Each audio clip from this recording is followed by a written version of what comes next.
Salam, hörmətli izləyicilər, Adal TV-də bugün ali təhsilin bugünü və gələcəyindən danışacaq. Bugün studiyamızın qonağı Bakı Ali Neft Məktəbinin rektoru Professor Elmar Qasımovdur. BANEM son illər yüksək qəbul göstəriciləri və sənaye ilə sıx əməkdaşlığı, beynəlxalq modelə əsaslanan təhsil sistemi ilə diqqət çəkir. Bəs bu uğurun arxasında hansı yanaşma dayanır? Müasir universitet necə olmalıdır və gələcəyin mühəndisi necə yetişdirilir? Bu suallara birlikdə cavab tapmağa çalışacağıq. Elmar müəllim, xoş gəldiniz. Təşəkkür edirəm. Təşəkkür edirəm dəvətimizi qəbul etdiyinizə görə. İlk sualım elə sizə rəhbəri olduğunuz ali təhsil müəssisəsi ilə bağlı olacaq ki, Bakı Ali Neft Məktəbini digər ali təhsil müəssisələrindən fərqləndirən əsas model nədir? Təşəkkür edirəm. İlk növbədə Bakı Ali Neft Məktəbinin nümayəndə heyətini Azərbaycan Dövlət Aqrar Universitetinə dəvət etdiyinə görə Azərbaycan Dövlət Aqrar Universitetinin rektoru çox hörmətli Zəfər müəllim Qurbanova dərin təşəkkürümüzü bildiririk. Bugün biz burada Aqrar Universitetin infrastrukturu ilə çox gözəl tanış olduq. Möhtəşəm bir infrastruktur qurulub son illərdə. İxtisas oxşarlıqları var və ixtisaslar məsələn kompüter mühəndisliyidir, biznesin idarə edilməsi ixtisası, kimya ilə bağlı olan ixtisaslarımız eyni ixtisaslardır. Ona görə də bu ixtisasların bərabər fəaliyyətdə birgə əməkdaşlıq fonunda həyata keçirilməsi nəzərə alınıbdır. O ki qaldı sualınıza cavab olaraq Bakı Ali Neft Məktəbinin bilirsiniz ki, bu cənab prezidentimizin 2011-ci ildə sərəncamı ilə yaranan ali məktəbdir və ali məktəb yaranan gündən yüksək səviyyəli ingilis dilli müasir tədris proqramları əsasında sırf sənaye universitet işbirliyi sayəsində kadr hazırlığını həyata keçirir və cənab prezidentimizin biz neft kapitanının insan kapitanına çevrilməsinin ən bariz nümunəsidir Bakı Ali Neft Məktəbi. Belə. Elmar müəllim, BANEM tələbəsi universiteti bitirəndə onu əmək bazarında daha rəqabət edən konkret üstünlüklər hansılar olur bəs? Təbiidir ki, müasir dövrdə əmək bazarının tələbləri həddindən artıq kifayət qədər çoxdur. Yəni təkcə bilik deyil, müxtəlif bacarıqlar, təkcə bacarıqlar deyil, indi müasir dövrdə dünyanın rəqəmsallaşma prosesinin sürətlə getdiyi bir məqamda rəqəmsal bacarıqlara malik olmaq və bu bacarıqlara malik olmaqla ali məktəbi bitirən məzun əmək bazarında özünə layiq işçi tapır. Buna görə də ali məktəblərin üzərinə əsas vəzifə məhz bu əmək bazarının tələblərini bilib, o tələblərə uyğun proqram və tədris prosesi qurmalıdır. Ali Neft Məktəbinin də ən böyük üstünlüyü odur ki, biz sənaye universitetiyik, biz Bakı Ali Neft Məktəbi olaraq SOCAR-ın bir ali məktəbiyik, biz sənayenin içindəyik və sənayenin daim yeniləşən sənayedə texnologiyaları dərhal görürük və onu dərhal tətbiq edirik tədris prosesinə. Tələbələrimiz praktik biliklərə malikdir. Biz ikinci kursdan tələbələrimiz praktikalara gedir və praktikalarda iştirak edir ikinci kursdan. Və 3 il ərzində həm ölkə daxili, həm ölkə xarici, həm yerli, həm transmilli kampaniyalarda istehsalat təcrübəsindən keçirlər. Bu bizim üstünlüyümüz və ingilis dilli ali məktəb olmağımız tələbələrimizi həm kifayət qədər resurslarla istifadə etmək imkanı əldə edilir, həm də ali məktəbimizi bitirən məzunlarımız artıq həm əmək bazarına, həm praktik biliklərə, həm yüksək dil biliklərinə, həm texnoloji biliklərə malik olduqlarına görə karyeralarında böyük uğur qazanırlar. İkinci kursdan başlayan praktika dövrü, yəni 4 il ərzində... Bizdə tədris 5 illikdir, birinci il ingilis dili və informatika öyrədilir, yəni hazırlıq ilidir. Amma 2, 3, 4, 5 ixtisasdır. Onun 2, 3, 4-cü kursları bizdə yay aylarında praktik olur, 2 aylıq. Bəs Elmar müəllim, müasir tələbə sizcə bugün universitetdən nə gözləyir? Diplom, bacarıq yoxsa hazır iş imkanı? Müasir və ağıllı tələbələr, təbii ki, müasir və ağıllı tələbələr, vizyonlu tələbələr, hədəfi məlum tələbələr, hədəfi aydın olan tələbələr ilk növbədə təbii ki, ali məktəbi bitirəndən sonra əmək bazarında layiqli yer tutmaq. Bugün artıq diplomun rənginin heç bir əhəmiyyəti yoxdur. Yəni qırmızı diplomdan bitirdim, göy diplomdan bitirdim və ya ümumiyyətlə bizim ali məktəbimizin 5-ci kurs tələbələrinin əksəriyyəti işləyirlər. Part-time, yəni yarım ştat işləyirlər müxtəlif şirkətlərdə. Yəni kifayət qədər iş imkanları var. Həmin tələbələr işləyirlər. Amma o tələbələrdən onların diplomlarının olub-olmaması soruşulmur. Onların real bilik, bacarıqları soruşulur və onlar artıq əmək bazarının iştirakçılarına çevrilirlər. Bu baxımdan mənim diplomum varsa, mən avtomatik iş tapacam psixologiyası artıq sönür, bitir, o epoxa bitir. Yəni mənim diplomum varsa, mən artıq iş tapacam. Əsas real bilik və bacarıqların olmasıdır və bunu da yəni təkrar edirəm. Hədəfi məlum, ağıllı və vizyonlu tələbələr dərk elədiyinə görə ilk növbədə bilik bacarıqları əldə edirlər. Diplom isə onların biliklərini təsdiq edən sənəddir. Reallıqda onlar öz biliklərini diplom olmadan da təsdiq edə bilirlər. Aydındır. İstərdim biraz da müasir trendlərdən danışaq. Bilirik ki, bugün süni intellekt və rəqəmsallaşma dövründə mühəndis təhsili necə dəyişir? Panein bu dəyişikliklərə necə uyğunlaşır?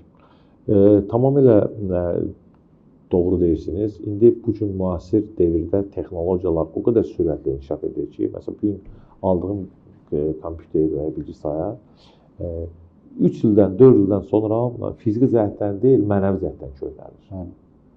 Yəni, texnologiyanın sürəti sənin yaratdığın laboratoriyanı mənəvi cəhətdən qısa müddətdə köhnəldir. Və o bilgisayar mühəndisliyində təhsil alan tələbələr daim bizlə görüşlərdə internetin sürətini istəyirlər.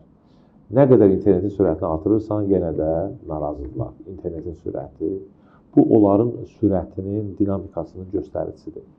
Eyni zamanda müasir tələbələr, müasir devirdə süni intellektin tətbiqi genişlənir.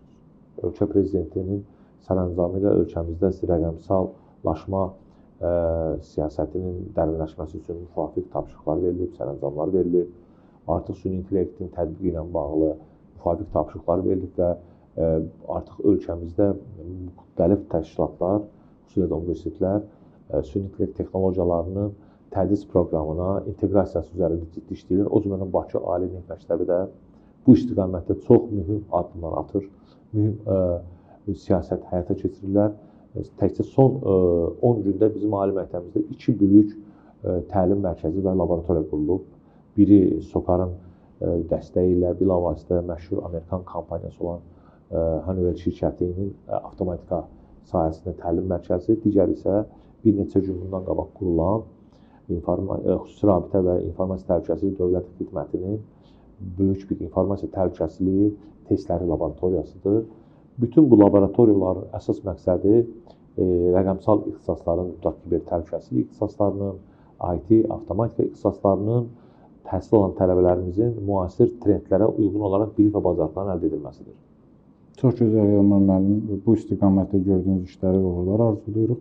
Sizcə ölkəmizin ali təhsilli, qlobal rəqabətdə daha güclü olmaq üçün hansı istiqamətlərdə inkişaf etdirilməlidir? Bizim sizin suallarınıza verdiyim cavabların özü elə o istiqamətlərin göstəriciləridir. Əlavə olaraq bildirmək istəyirəm ki, ilk növbədə sənaye ilə sıx işləmək lazımdır. Sənayenin tələblərini universitet bilməlidir. Yəni, onun hazırladığı kadr universitetin standartları ilə yanaşı əmək bazarının tələbləri nəzərə alınmalıdır.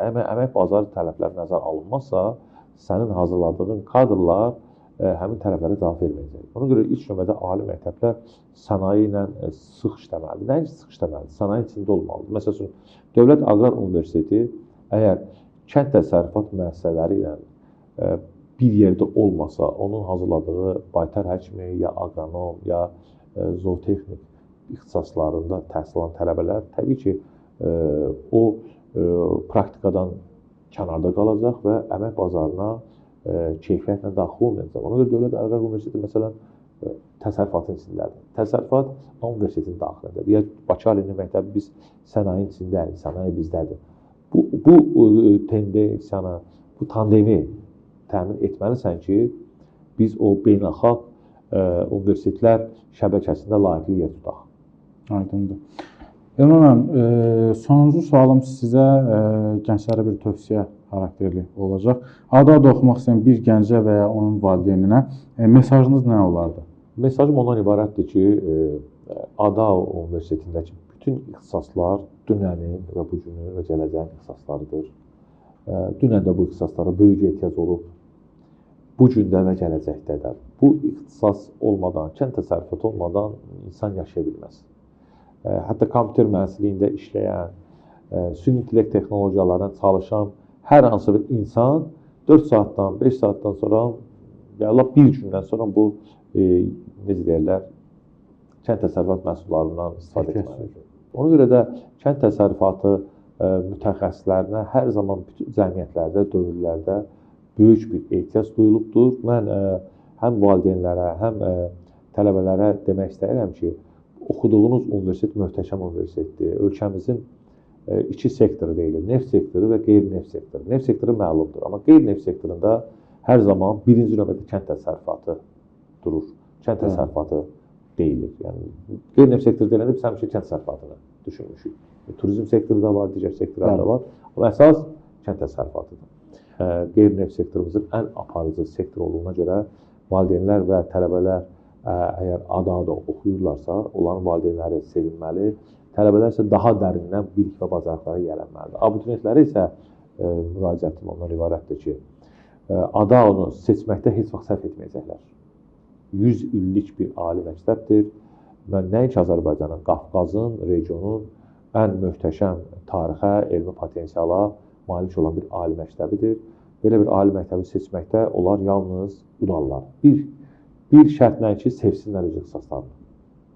Çox sağ olun Elmar müəllim. Təşəkkür edirik bizə vaxt ayırdığınıza görə, maraqlı müsahibə və tövsiyələriniz üçün. Mən fürsətdən istifadə edərək ADA TV-nin bütün heyətinə uğurlar arzu edirəm. Möhtəşəm bir məkanınız vardır. Təşəkkür edirik. Gözəl, hər cür şəraiti olan bir məkandır və sevinirik ki, gələcəyin kənd təsərrüfat mütəxəssislərinin belə bir gözəl birləşdirici və kommunikasiya platformasına malikdirlər. Çox sağ olun. Təşəkkür edirik. Minnətdarıq. Hörmətli izləyicilər, bugün biz ali təhsilin keyfiyyəti, sənaye ilə inteqrasiya və gələcəyin mühəndis modelindən danışdıq. Aydındır ki, müasir universitet yalnız bilik verən məkan deyil, həm də iqtisadi və intellektual inkişafın əsas dayaqlarından biridir. Studiyamızın qonağı isə Bakı Ali Neft Məktəbinin rektoru Professor Elmar Qasımov idi. Bizi izlədiyiniz üçün təşəkkür edirik. Növbəti efir saatlarında görüşənə qədər.